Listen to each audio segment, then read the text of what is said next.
నమస్తే, welcome to our channel. నేను మీ పద్మావతి. ఈరోజు మనతో పాటు ప్రముఖ ఆధ్యాత్మికవేత్త మరియు జ్యోతిష్య బ్రహ్మ వాస్తు జ్యోతిష్య పండితులు బ్రహ్మశ్రీ ఉమామహేశ్వర సిద్ధాంతి గారు ఉన్నారు. మరి ఆయనతో మాట్లాడి ఏప్రిల్ నెల రాశి ఫలితాలు ఏ విధంగా ఉన్నాయనేది తెలుసుకునే ప్రయత్నం చేద్దాం. మరి మీరు కూడా చూసేయండి.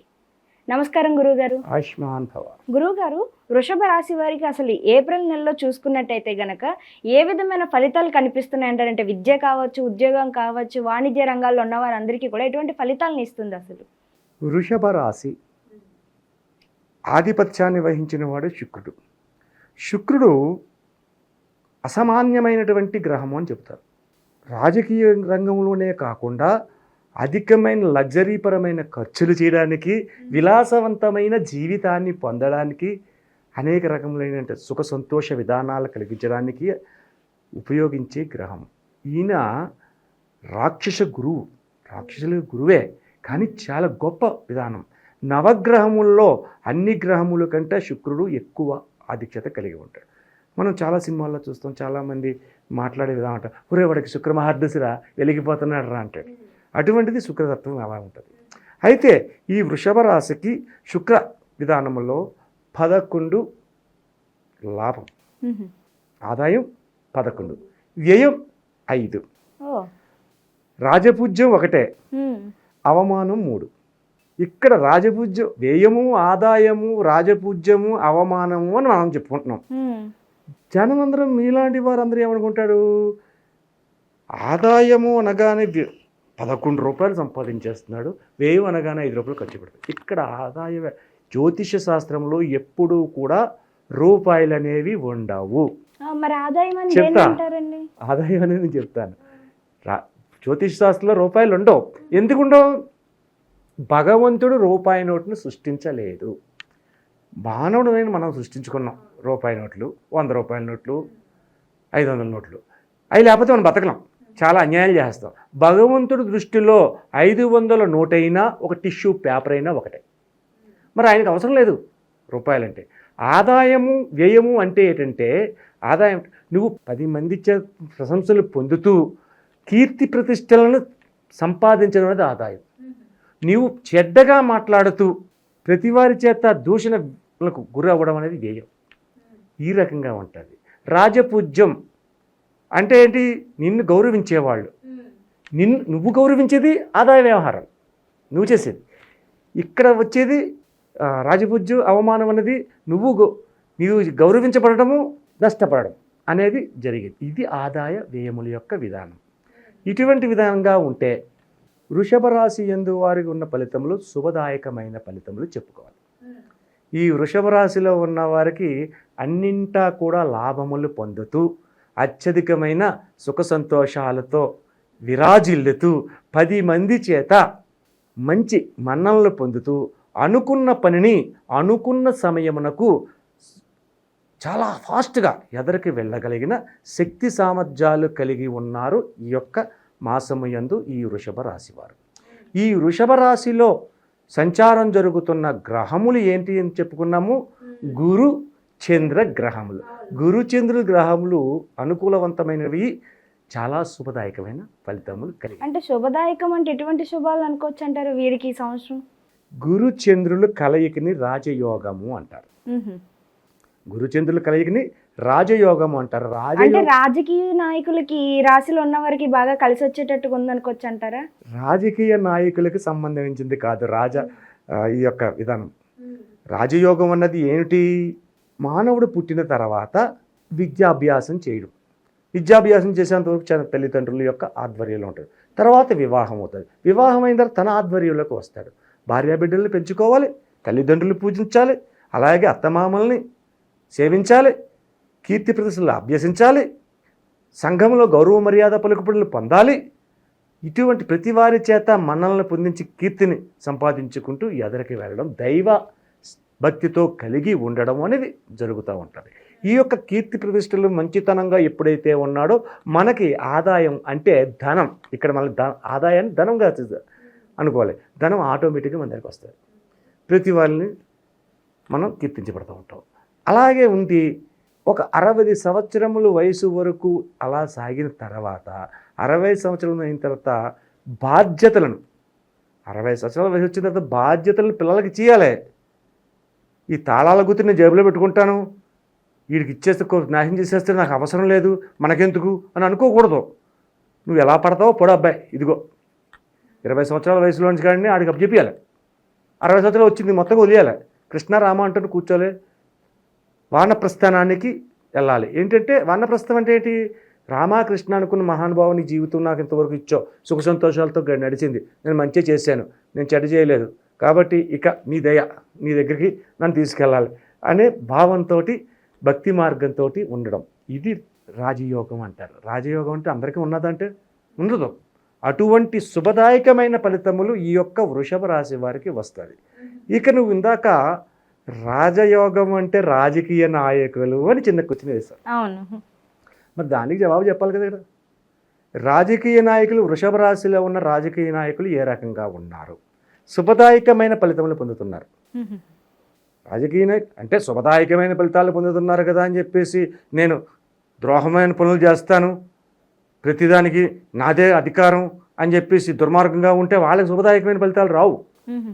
ఎప్పుడూ కూడా న్యాయ మార్గంగా ఉండి 10 మందికి ఉపయోగపడే రాజకీయ నాయకుడు అంటే ఏంటి?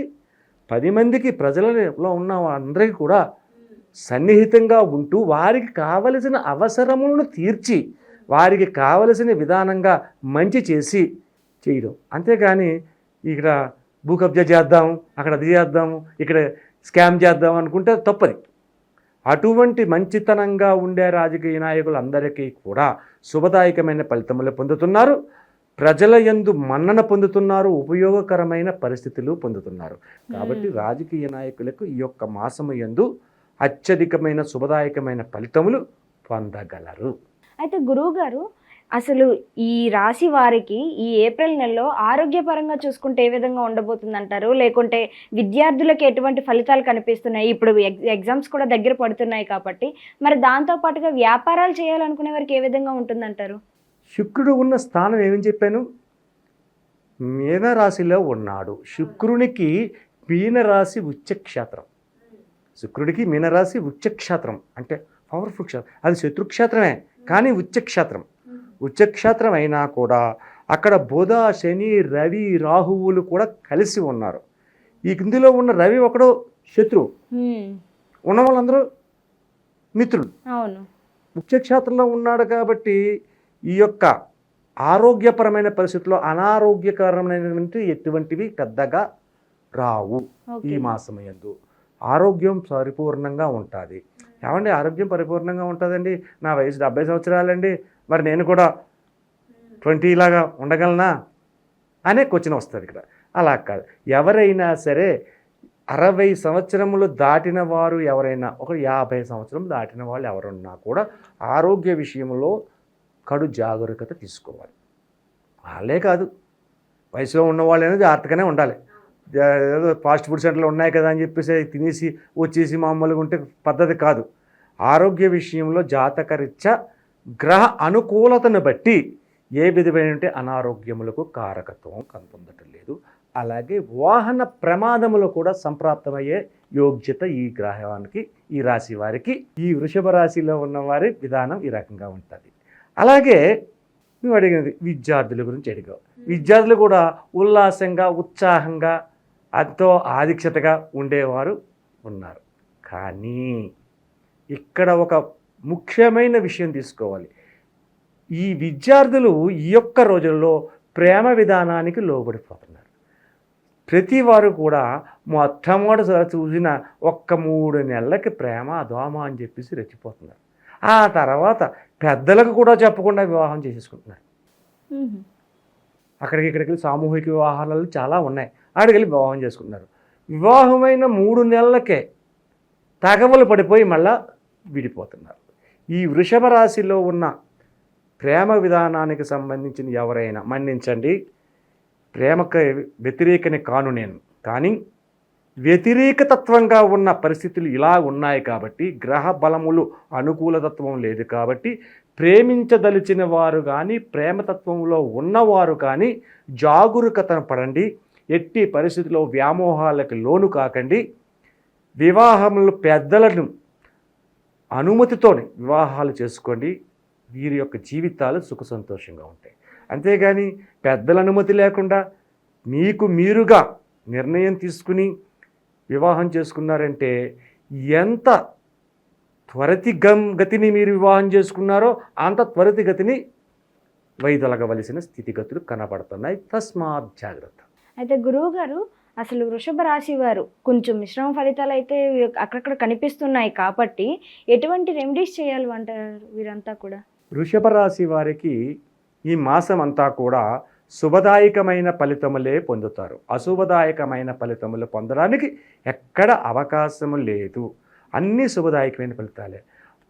ఏదైతే అనుకుంటారో అది సత్వరంగా సాధించగలుగుతారు. వారము రోజులు కష్టపడి చేయవలసిన పనిని ఒక్క రోజులోనే పూర్తి చేసి ఆ యొక్క ఫలితమును, వారము రోజుల ఫలితములు ఒక్క రోజులోనే పొందగలిగినటువంటి శుభదాయకమైన ఫలితములు ఈ వృషభ రాశి వారు పొందుతున్నారు. కానీ కొన్ని ప్రేమక విధానాలకు సంబంధించిన కానీ ఇంకోటి కావాలని వృషభ రాశిలో కొంతమంది కొన్ని ఇబ్బందులు కూడా కలుగుతాయి. అవును, గోచార ఫలితంగా చెప్పుకుంటున్నాం. అదే మన జన్మ ఫలితంగా చెప్పుకునే జాతకం వేరు, గోచార ఫలితంగా చెప్పుకునే జాతకం వేరు. ఈ గోచార ఫలితంగా చెప్పుకునే వారిది మనం చెప్పుకున్నాం కాబట్టి కొంతమంది కొన్ని ఇబ్బందులు కలగవచ్చు. కాబట్టి ఆ ఇబ్బందులకు కూడా కలగకుండా ఉండాలి అంటే ఏ విధమైనటువంటి ఫలితములు పొందగలగాలి. ఇక్కడ వృషభ రాశికి ఆధిక్యతను పొందిన గ్రహము శుక్రగ్రహము మీనరాశిలో ఉండి రాహువుతోటి, రవితోటి, అలాగే బుధునితోటి, శని భగవానుడితోటి కలిసి ఉన్నాడని చెప్పేసి మనం అనుకున్నాం. రాహు విధానం వలన కొన్ని ఇబ్బందికరమైన స్థితిగతులు కలగడానికి అవకాశం ఉంది.